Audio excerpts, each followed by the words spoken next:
आपण यूट्यूबवर, गुगलवर बऱ्याच ठिकाणी देवीचे विविध स्तोत्र ऐकले असतील, परंतु कोणत्या फायद्यासाठी आपण कोणतं स्तोत्र वाचणं गरजेचं आहे, कोणतं सूक्त वाचणं गरजेचं आहे देवीचं, यासाठी हा छोटासा व्हिडिओ. ओळख देवींच्या विविध स्तोत्रांची. सर्वात पहिलं रात्री सूक्त.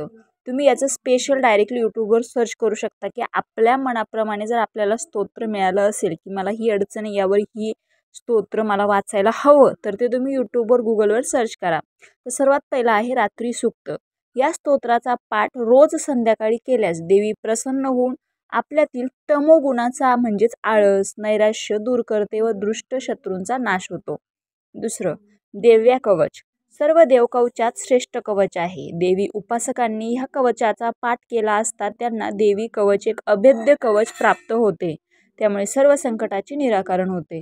तसेच जे देवी उपासक श्री सप्तशतीचे पाठ करतात त्यांनी पाठापूर्वी दुर्गा कवच, अर्गला, किलक स्तोत्राचा पाठ करणे फार महत्त्वाचे आहे.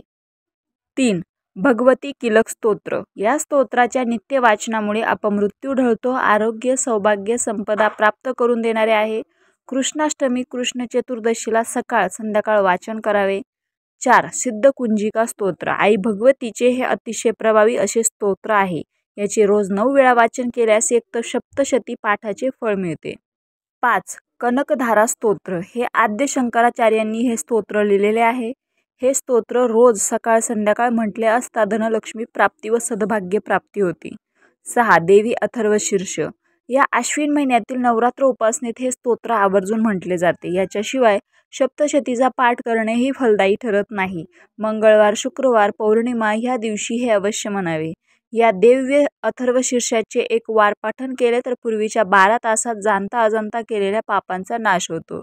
रोज 10 वेळा हे म्हटले तर संकटापासून सुटका होते. हे स्तोत्र जर 108 वेळा म्हटले तर त्याचे पुनर्चन होते. 7. त्रिपुर सुंदरी स्तोत्र. रोज संध्याकाळी देवापुढे तेलवात लावून शांत व प्रसन्न मनाने हे स्तोत्र म्हटले असता ऐहिक सुखाची व मनशांती प्राप्ती होते. 8. महालक्ष्मी कवच. या अष्टकाचे रोज पठण केल्यास त्यामुळे पापमुक्ती होते. तसेच जर हे अष्टक रोज 2 वेळा म्हटले तर संपत्ती लाभही होतो. त्रिकाळ पठण केले तर महाशत्रूसुद्धा नाश होतो. रामकृष्ण हरी.